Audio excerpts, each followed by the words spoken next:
February 2nd, 1959, the northern Ural Mountains of Russia. In the local Mansi language, this place is called Kolatsiakl, the Mountain of the Dead.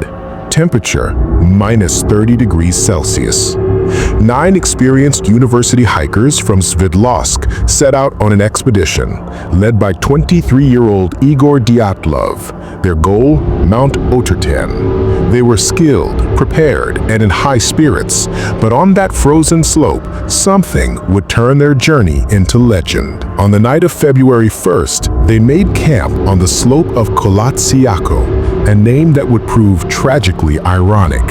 Something happened that night, something that made them slash their way out of their own tent and flee into the sub-zero darkness without boots, without coats. They were running for their lives.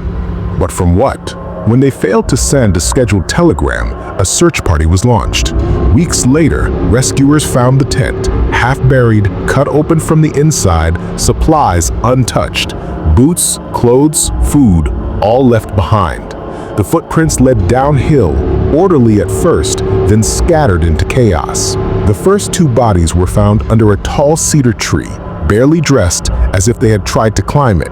3 more were found, frozen together in a snow den. They had died of hypothermia, a tragedy, but perhaps explainable, until 2 months later when the final 4 were found.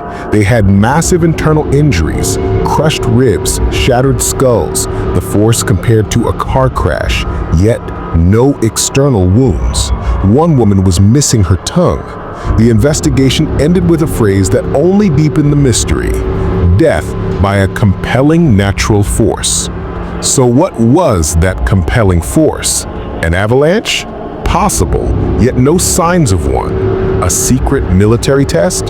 Some of their clothes showed high radiation. Were they accidental witnesses to something forbidden? A creature in the dark.